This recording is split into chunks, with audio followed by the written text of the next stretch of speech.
What's up, guys? It's Bo here. You might notice there's a change in scenery in this blog entry because I'm actually recording my flat. Usually I go to my car to record because I live with my brother, right? But he's gone back to my parents' house. So I've got the flat all to myself so I can make, a bit of noise without worrying, about disturbing him.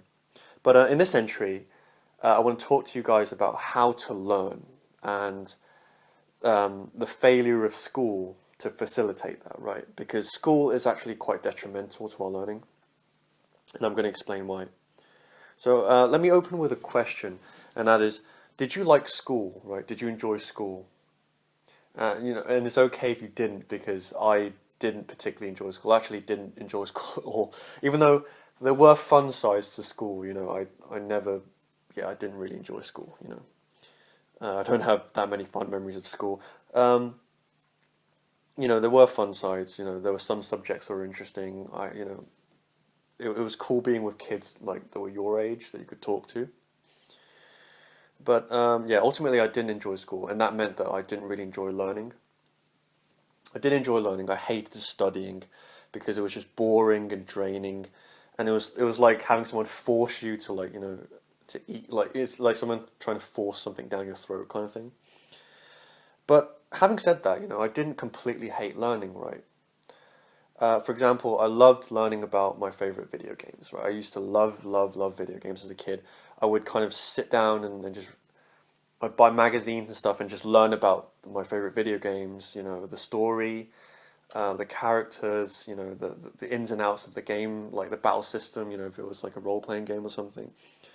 And, I loved doing things like, I loved drawing things. I loved learning how to draw, my favorite characters. I loved learning songs, I've always loved singing, even since I was a little kid.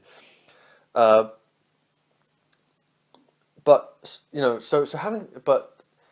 I never could find a way to enjoy learning the things that I love to learn to the same extent that with the things that I was being taught at school and just in general, right, in life. So there's obviously something wrong here, right? There's something wrong, such that there's a rift between the things that are supposedly important that we're supposed to learn in school and the things that we love, right? There's something wrong, right? Something's not right. So in essence, right, learning is the process by which we come to enjoy life. It's the process by which we come into our own in life. And so at its core, learning is as natural as breathing itself, right?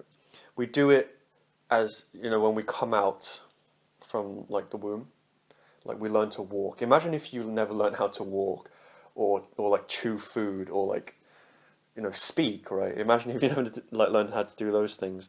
Imagine if you never learned to do the things that you love, right? Imagine never having the ability to develop in areas that you're passionate and talented in, right?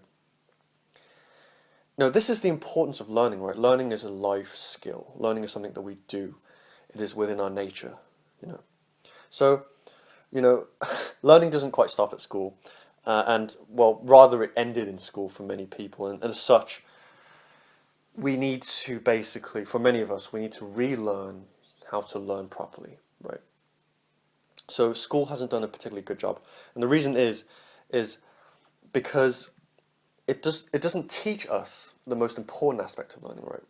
So in actuality, how to learn is preceded by another question, which is the more important question, from the stance of kind of why.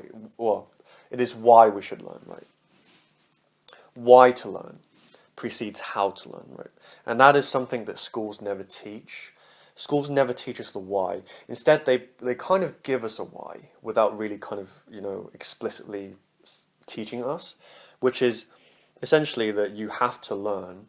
You have to learn because if you don't, you get punished by the teachers, And also, if you don't learn, you have to learn in order to be rewarded, to get positive attention from the teachers, right? So in essence, what school is kind of subconsciously teaching us about why we should be learning is essentially it's fear and envy, right?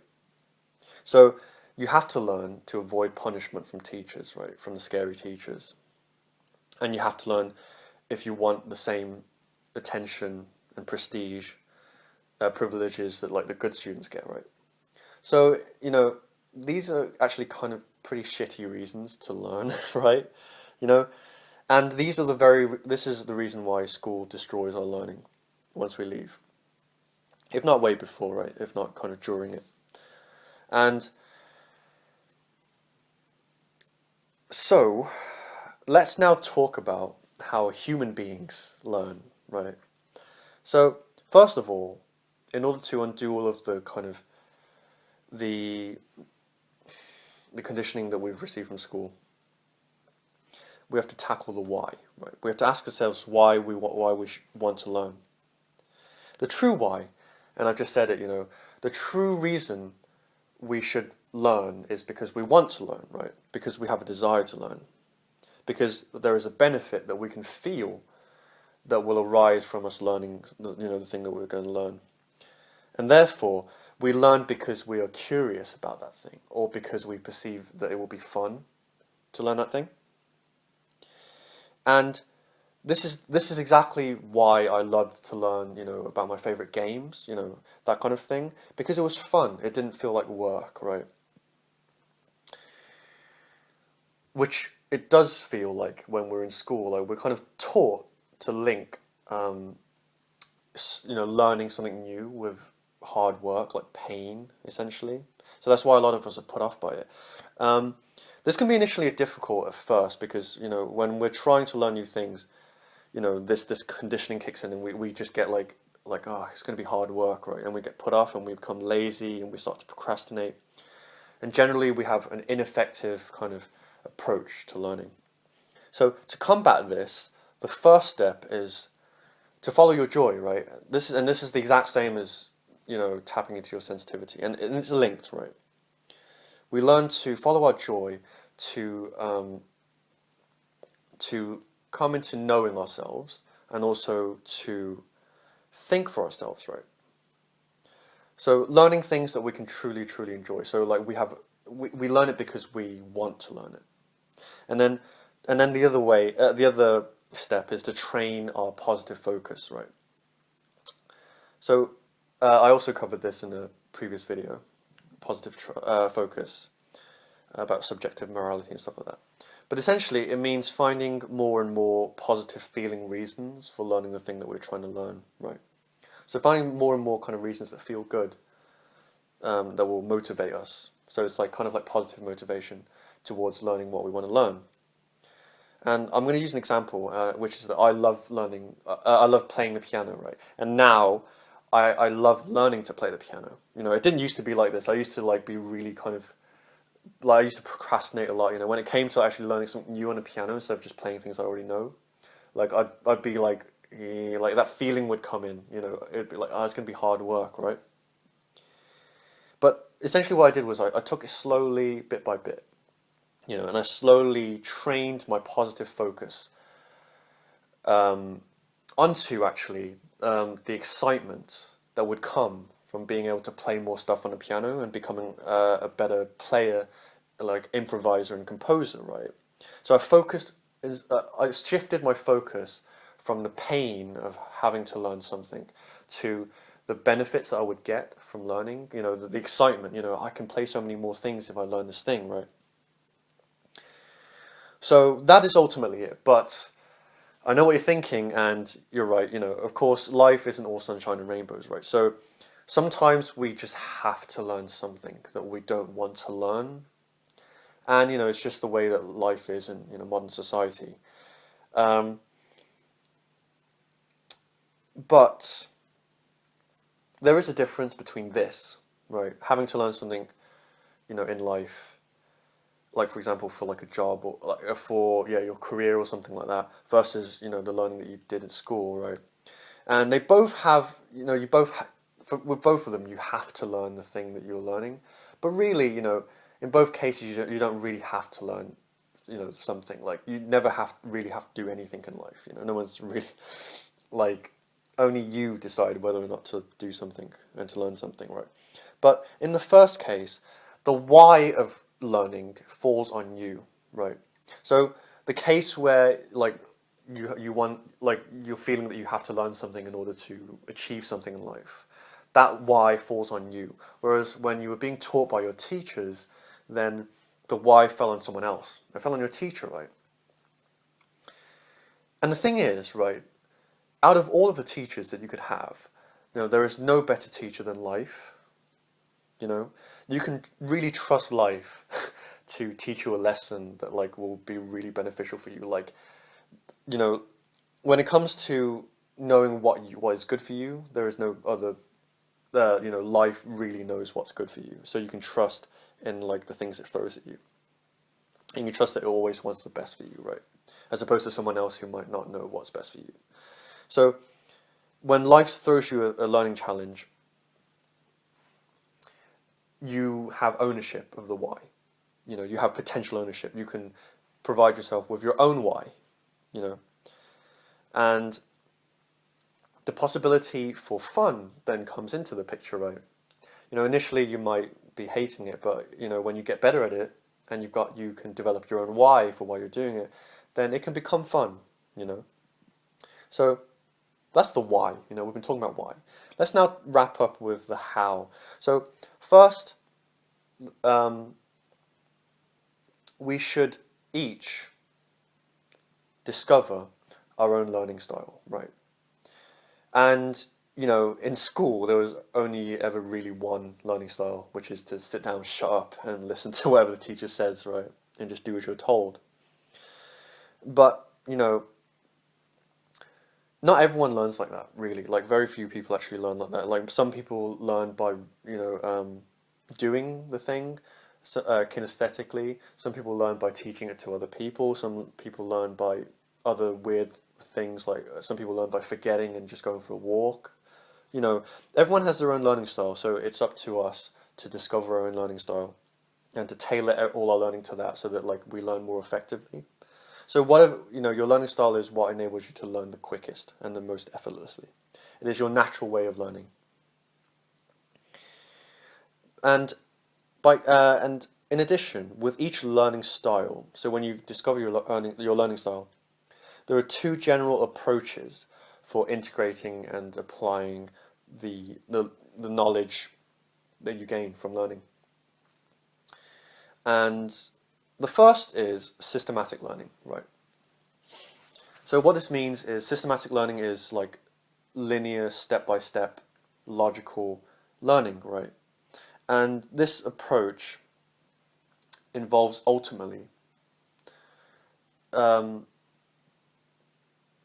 pinpointing the core components of the thing you're trying to learn, right?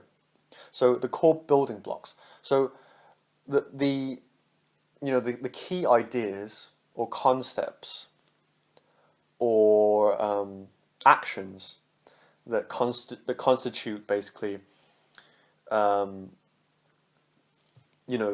things that you need to learn in order to build proficiency in the thing you're trying to learn, right? So, for example, using the example I gave earlier, like with my piano learning, right?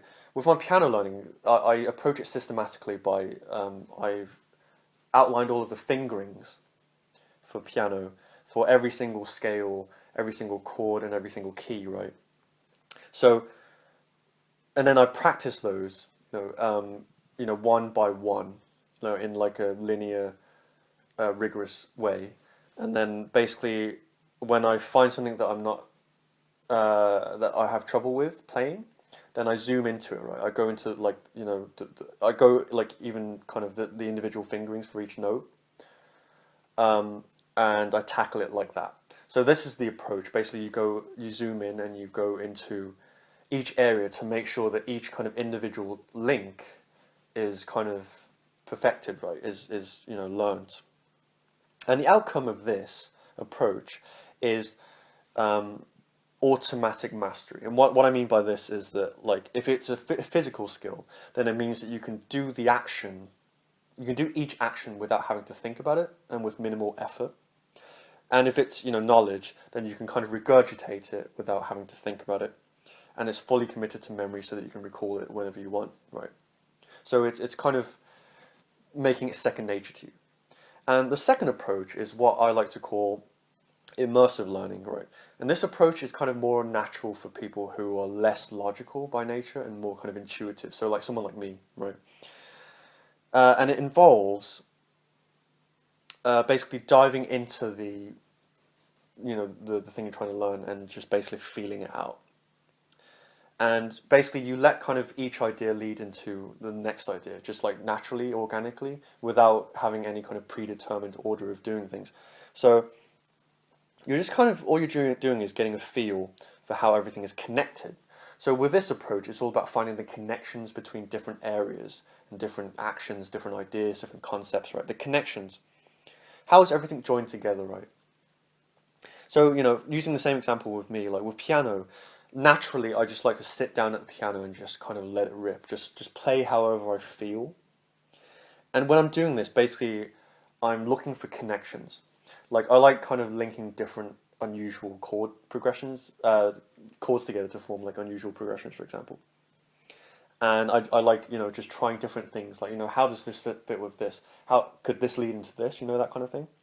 So it's like very experimental, as opposed to the systematic approach, which is very kind of mechanical. And the outcome of the immersive approach is freedom of expression. So this means kind of building your own style, individualizing your learning, to create your own style. So we cultivate many options by immersing in the subject matter or the skill, and we find connections between different areas, like I just mentioned, and perhaps more importantly, finding the connection between this area, the subject area, with another subject area. So it's finding connections, right? And having given both of those to you, I hope you can see that basically the ideal learning approach is a mixture of the two, right? So you're looking to systematically build on this, essentially the skill or the knowledge, so that it becomes internalized. And then and then the immersive approach, which is basically to apply it in creative ways, right? And these kind of tie into each other, right? So that's how the basics of how we can relearn to learn, right? And hopefully, if you follow this template and find your own learning style, think of why you're learning first off, and then finding your own learning style, and then thinking about those two different approaches, then you will become a beast of learning, and beasts of learning will later succeed in life, because learning is how we succeed, right, in life, and come into our own, find ourselves. So cool. I hope that's been helpful, and I will catch you in the next video. Peace.